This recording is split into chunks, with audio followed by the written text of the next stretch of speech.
Hi guys! Welcome to my vlog. So, nandito kami ngayon sa probinsya namin sa Pulupandan. Kasama ko yung aking mahal na ina. Tsaka, pupunta kami ngayon sa nataniman niya ng mga kamote kasi mag-harvest daw siya ng last harvest dahil marami na daw yung nakuha niya dito. Tsaka masyadong mainit na ngayon guys, kaya kailangan niya nang magtanim ng bago para preparation sa darating na tag-ulan. At kaya nga pupunta nga tayo dito doon sa tinataniman niya.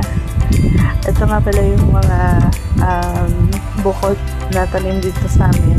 Tanimin ng kamag-anak namin. So, medyo malawak ang lupain dito guys, at saka maraming pwedeng pagtamnan. Kaya lang yung mama ko kasi ngayon lang siya nagkaroon ng time na magtanim-tanim kasi dati nagtatrabaho siya na kasambahay. Kaya ngayon na nandito na siya sa bahay, nagtatanim na siya para meron din silang aanihin, diba?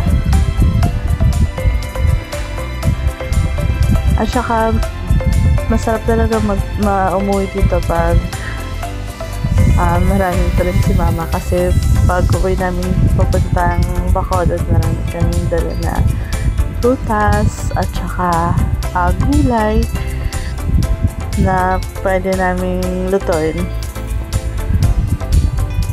At syempre, mahilig talaga si mama sa gardening, kaya nga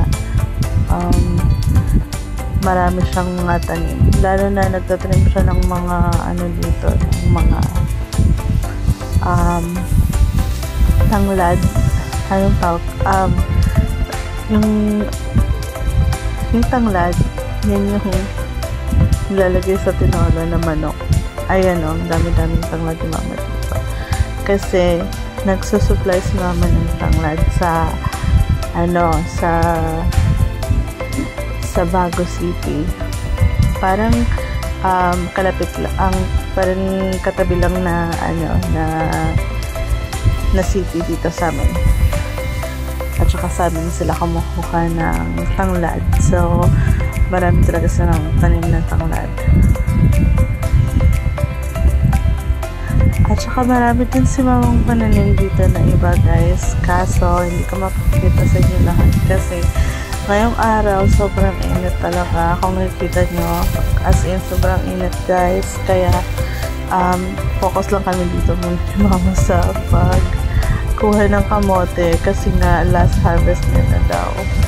At saka, gagalayan niya na yung ng kamote para itatanim niya rin ulit. Shoutout nga pala ako sa mga kakilala ko na nanonood ng vlog ko. Especially kay Jack na partner ko. Thank you for supporting me. At saka sa mga friends ko na nag-follow at nag-like na aking mga videos. Thank you so much guys. Malaking tulong na po yan sa akin. At saka sa mga hindi pa nakapag-like at nakapag-follow sa akin, sana po i-follow niyo ako. At saka maraming salamat po sa panonood ng aking video. Bago pa lang po ako dito na nag-upload sa YouTube. Sana po supportahan niyo ako. Maraming salamat po sa time niyo na panonood. God bless you all. And don't forget to subscribe. Yan lang po sa ngayon. Bye-bye guys.